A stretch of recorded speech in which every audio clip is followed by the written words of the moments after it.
Produksioni e dinte goditjen që Jozi do t'i jepte Gjestit, jashtë çfarë dëshmohet në videon e bërë virale, ndërkaq Dafina thyen heshtin pas finales së Big Brother VIP Albania.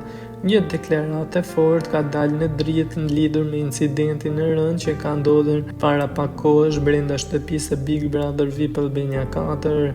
I ftuar në një emision televiziv në Kosovë ka qenë Labi Nëntrexha, që ka hedhur akuza të forta ndaj produksionit të spektaklit, duke lënë të kuptohet se ata ishin në dieni të mundësisë që Jozi të sulmoj Gjestin, e megjithatë nuk morën masa parandaluese.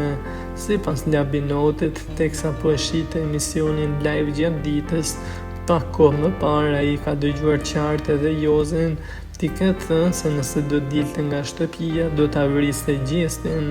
Ai theksoi se është i bindur për atë që dëgjoi, duke i bërë një thirrje produksionit që të publikoj pamjen dhe audion në këtë moment për të vërtetuar fjalët e tij.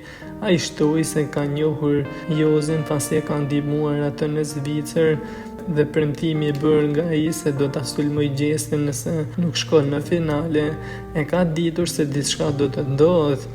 Megjithatë, gjërat sipas tij ndodhen shumë shpejt. Edhe fansat e Gjestit, të cilët edhe të entuziazmuar pas fitores së këtij të fundit, kanë reaguar nëpër TikTok duke shpërndar videon ku Jozi kërcënonte Gjestin, teksa ka thënë se fjalët e Labinotit janë të vërteta.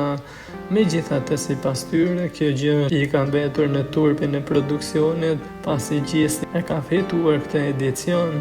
E në këtë rrugtim pati edhe shumë figura të njohura që treguan mbështetje për Gjestin, e një ndër fanset më të mëdha ka qenë Dafina Zeqiri. Ai e uroi për fitoren me fjalët më të mira, ku shprehej: "Shumë urime, shkaku yt e kemi kqyr Big Brotherin." Ishte urimi në Instagramin e këtij të fundit, teksa bëhet me fjalë se Dafina ka folur edhe për një bashkëpunim me Gjestin, teksa kënga e cila është ruajtur për bashkëpunim me të është përzgjedhur, e madje dhe linja vokale e Dafinës është përfunduar, por pritet që kjo të bëhet në vazhdimsi pas lindjes së Dafinës, e cila është në muajt e fundit të shtatzanisë.